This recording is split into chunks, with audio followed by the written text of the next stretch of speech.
and the persistent instability of our economy. Environmental challenges and extreme weather conditions like droughts and floods due to climate change are clear and present challenges. Ladies and gentlemen, our government is aware of these issues. We are taking decisive actions to confront these challenges head on. I'll just touch upon a few of our initiatives, a few of our challenges. Obviously, first and foremost is the education sector. Education, as we all know, is the cornerstone of progress. We in the province of Sindh are forging partnerships to improve access to quality education. I'll talk about our challenges that we face right now are problems in primary health. In the tertiary health sector, we are very proud that we've got institutions like the National Institute of Cardiovascular Disease, the Sindh Institute of Urology and Transplant, the Jinnah Postgraduate Medical Center, Govt Institute of Medical Sciences in Govt. These are providing world-class tertiary health services. But again, in the primary health, we've started and we're looking into forging alliances with the private sector. And there again, under the public-private partnership model that we have, we've been managed to get organizations interested in managing the hospitals along with the government interested, and we've had some partial success in it. One of the key problems that we face, and both my earlier speakers talked about, is the danger of climate change.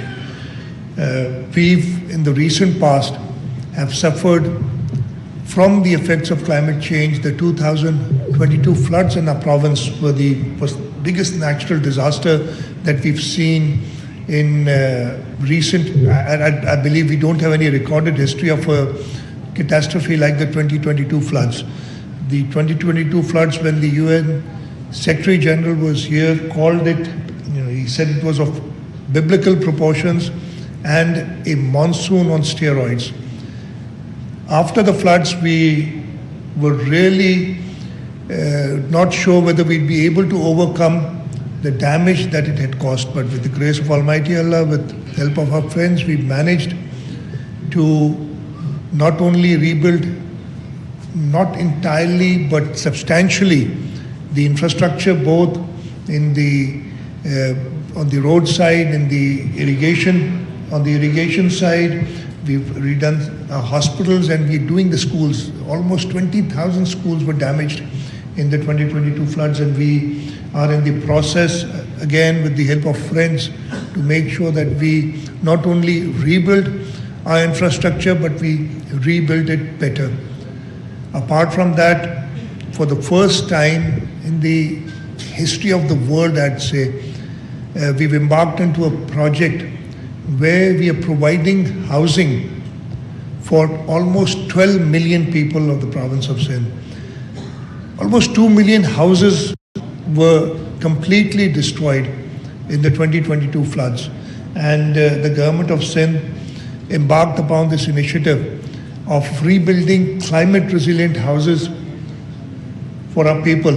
And not only did we manage to secure the financing for it, but by the grace of Almighty Allah, we've already crossed 900,000 houses. The target is about 2 million, and as I said, we've got funding for it. And this makes it the biggest housing project anywhere in the world. Now, mind you, I'm talking about 12 million people. This is probably, I don't have the numbers, I don't remember the numbers right now, but it's probably more than at least 120, population of 120 countries of the world.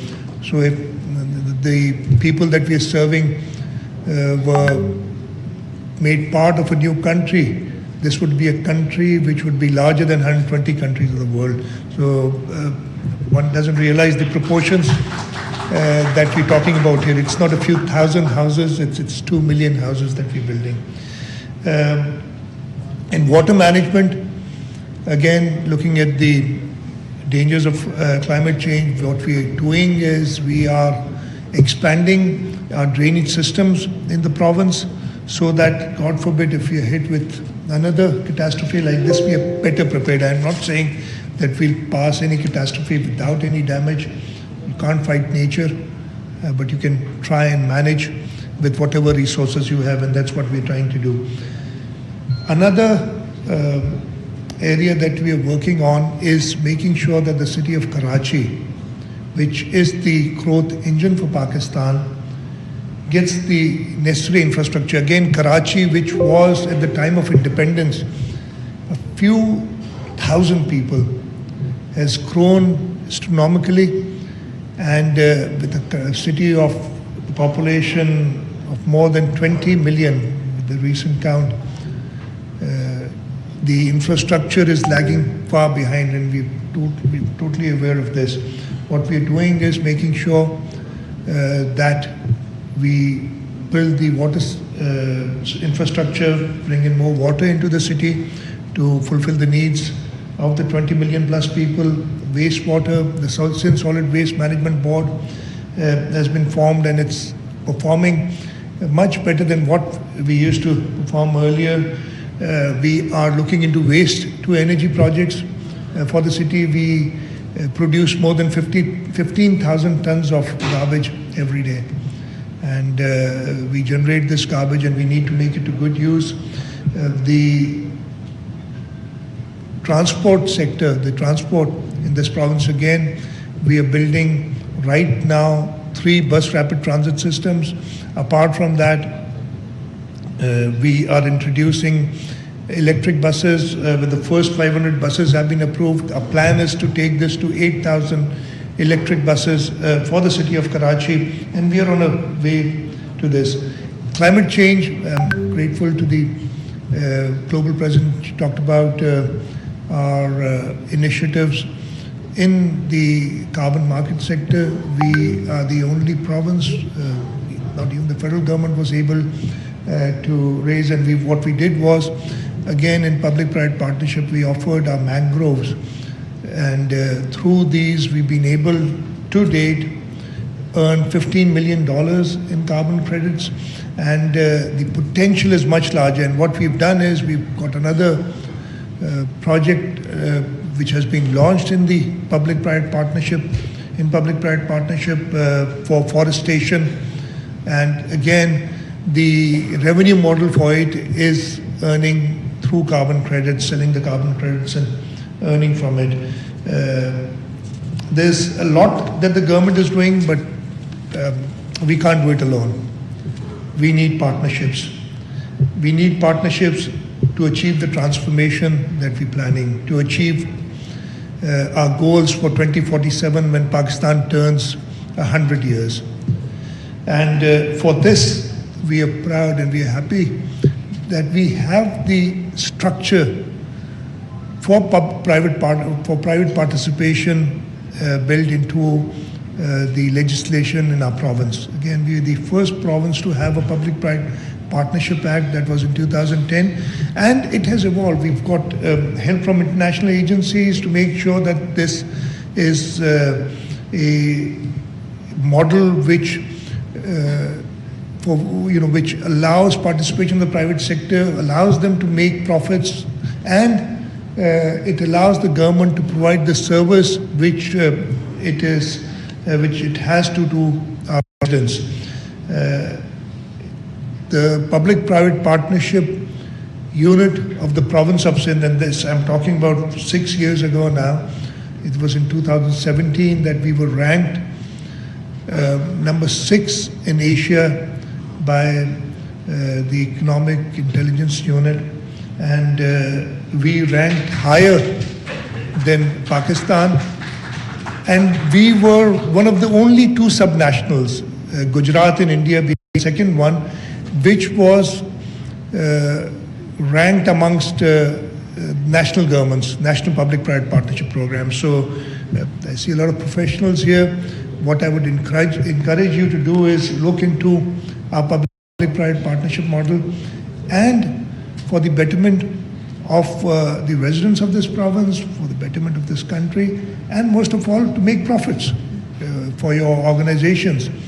Enter into the available opportunities that we have here. We've got great opportunities. I talked about deforestation and revenue model through carbon credits.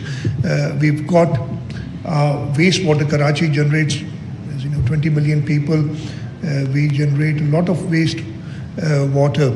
It can be treated and be used in industry with obviously an investment, but again it has a revenue model, and we can earn the private participants come in and earn money. The government is not in the business of earning money. We are in the business of providing service to our residents. So together we can achieve our objectives.